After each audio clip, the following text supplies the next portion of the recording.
So in this video, we're trying to just follow the drama as it unfolds internally within the dream vision without trying in any way to decode or interpret exactly, who or what the leopard is or represents or what the fourth beast represents or the little horn. We're not trying to do any of that. We're just trying to understand it internally, understand the dream vision on its own terms. All right? So in order to do this, the first thing that helps us is the time reference that Daniel gives. It was the first year of Belshazzar, king of Babylon. And you'll remember that after 40 some odd years of Nebuchadnezzar's reign, that there was great instability in Babylon, particularly as Belshazzar is coming into power. He is the son of the king. And so it's not really clear as the Medo-Persian Empire rises in the east if Babylon will be able to withstand the power of the Medo-Persian Empire. So that kind of uncertainty about the future clearly is framing the particular content of the vision, all right, or at least it seems relevant to it.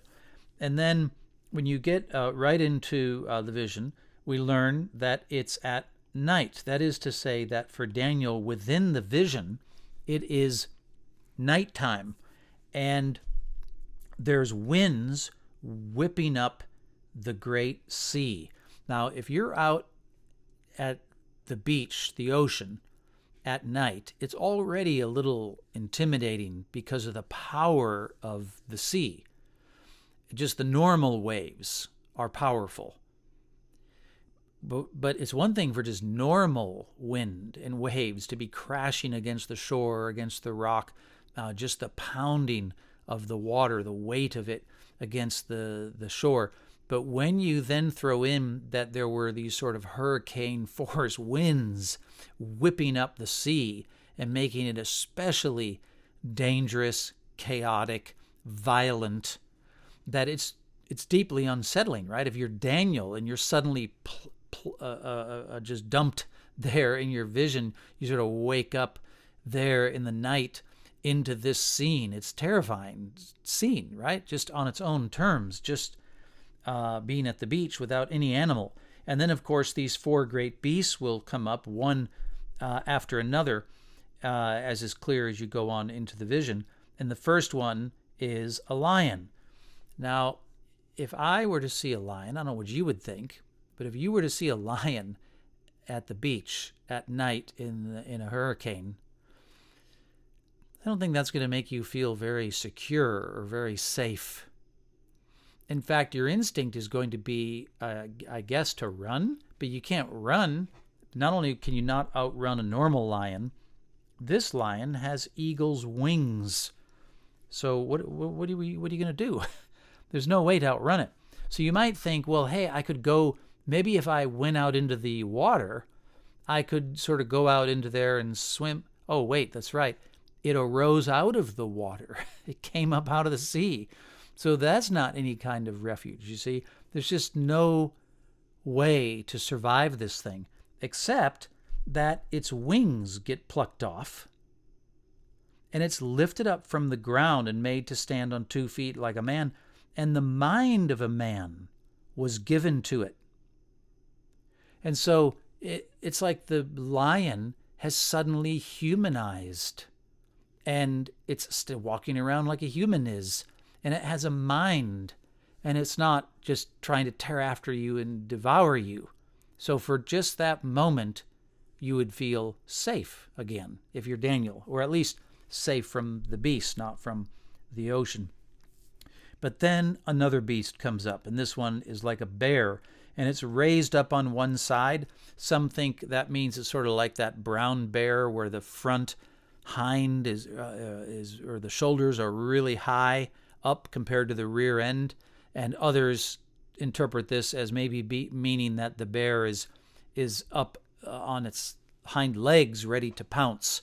So there's two ways you could read that. Either way, it's intimidating, and of course it has 3 ribs already in its mouth between its teeth, so it's already gnawing on 3 ribs. Now that's especially unsettling when you see what it's there to do. And then there's this voice, it's commanded, arise, devour much flesh. And this voice comes from who knows where, and Daniel hears the command that it should go out and devour. So this is just a terrifying image. And of course, it doesn't devour Daniel, but he feels the danger. I don't know if you've ever been, how close you've ever been to a lion. A lion once roared about 4 feet from my face. It was in a cage, but it roared and nearly had to change my pants. And I was an adult at the time, and I've never been well. I guess when I was young, I was close to a black bear in a cage, but I've never been next to a really big bear. So this is very unsettling. And then the next beast that comes out is a leopard. And now, even your house cat, you can just tell it just wishes it was big enough to attack you. So when you see a really big cat, right, a leopard, and this one, they're already fast. They can already outrun you. And then this one has 4 wings. So its speed is immense. And of course it's cunning because it's a leopard. So you can't quietly slink away because it's a natural stealthy hunter. And then it has 4 heads, which means 4 mouths, 4 sets of teeth. So this is just a terrifying image after the bear that comes up, and it's given dominion. And then, of course, finally the 4th beast, which has iron teeth, similar to the iron legs, right? The 4th part of the statue in chapter 2 had iron legs. This has iron teeth. It's just terrifying and dreadful and exceedingly strong. And whatever it doesn't break in pieces, it stamps out with its feet. And it's different from all the beasts, and it has 10 horns, as if it wasn't enough that it was already able with its iron claws to be able to, iron teeth. Later you'll see it has bronze claws to be able to stamp you out, as if and bite. As if that's not enough, it also has 10 horns. And then you think this thing is such a beast that there's just no way it could get worse. But then you're told that Daniel notices that another horn, but it's a little horn, comes up and starts to grow amidst the 10 horns. Okay? Now, if you were going to face this beast and it came at you, as vain as it may seem, the one thing you might try to do is grab the big horns, because they're the most dangerous thing to get you impaled by.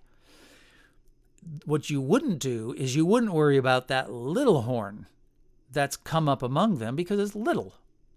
But then you realize, as the vision unfolds, that its diminution, or its smallness, is a trick, because it manages to pluck up by the roots, to rip out 3 of the 10 horns. Now, horns are not ripped out of an animal's head very easily. That takes immense strength to be able to do. And this one ripped up 3 of them. It's a little horn, and yet it has the strength to rip out 3. You see what I mean? Its size is a kind of deception. And it has eyes like a man. So suddenly you notice that it has eyes that it can see. And that would undo you, right? That it has intelligence, and it has a mind. And it can look at you, and give you a sense that it can calculate and strategize. And then its mouth, it has a mouth speaking great things. It speaks, but when it speaks great things. Well, great is one way to put it. The context clearly means arrogant things, right? Boastful things, great in that sense. Because now that it's accomplished what it's accomplished, it's just boasting. So you think there's no hope for the world at this point with these beasts. And the final thing is this little horn, which has just established its its base of power by ripping up the three horns at the head, on top of the head of this giant beast. And what happens is this triggers the judgment. It's the activity of this little horn that triggers what comes next, right? That's very important. That its actions, its activity is a trigger. I looked, and there were thrones placed, and the Ancient of Days took his seat with his clothing as white as snow and his hair like white wool, and so on. And you see immediately that the Ancient of Days is not the least bit concerned about the power of this fourth beast, or of this little horn. All right? And his power is clearly not just, it's not like the Ancient of Days is described with it's not as though he's described with fangs or something like Dracula, right? He's not described like Goliath, like he's some huge figure. No, his strength, his power is in the fact that he is just. He is righteous and holy. That's where his power resides in order to face and, of course, judge these beasts. And suddenly a stream of fire pours out from before the Ancient of Days, before his throne. And no matter how powerful a beast is, right, they're just weak compared to fire. So a stream of fire easily just burns up the fourth beast and the little horn.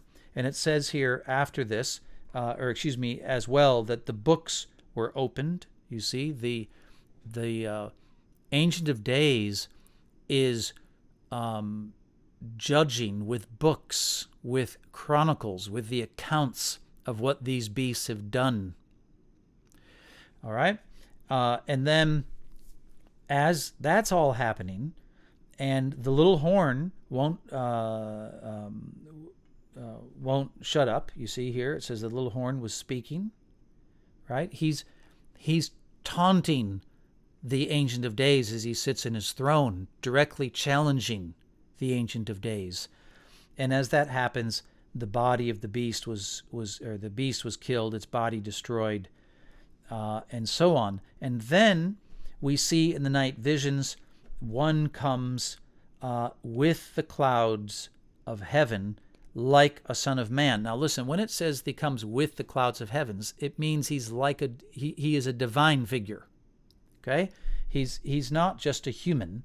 He is a divine figure of some kind, because he's riding the clouds. This is the way you describe God.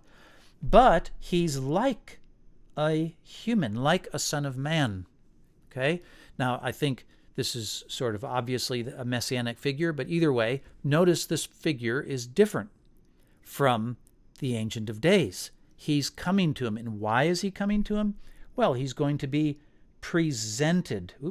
He's going to be presented before the Ancient of Days, and he is given dominion and glory and so on. In other words, he is going to now rule the world. You see, all these beasts and the horns have been ruling the world, and now the power is taken away from that final beast and its little horn, and the power over the whole world is entrusted to this divine figure who is like a human in the way he appears in the vision.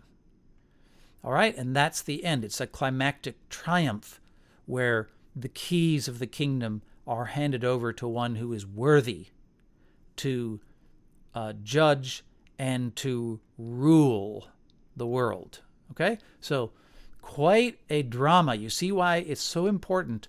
It's one of the biggest mistakes people make.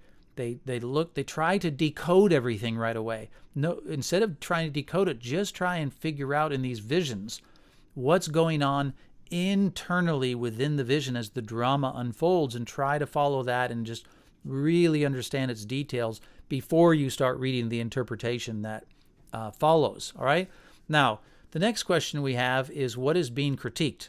In this particular vision, in this particular scene, it's a little harder to figure out what's critiqued, in the sense that we don't have, Nebuchadnezzar or Darius, a Gentile king, acting within the narrative as a story unfolds. Instead, the story is built into the vision itself. It's its own internal story. And of course, Gentile figures represented by the beasts are being acted upon. And so here you have to at least accept the basic decoding thing, which is that these beasts represent kingdoms, just as the Colossus statue in chapter 2 represented a series of kingdoms: Babylon, the Medo-Persian Empire, Greece, and Rome, and so on. In the same way, those four governments, four Gentile empires, are being represented by these beasts. And so what is it about them that is being critiqued? That's what's the question for next time. And then why might it be important that they're depicted as beasts? See if that factors in to what you think is being critiqued. So best wishes, and we'll see you next time.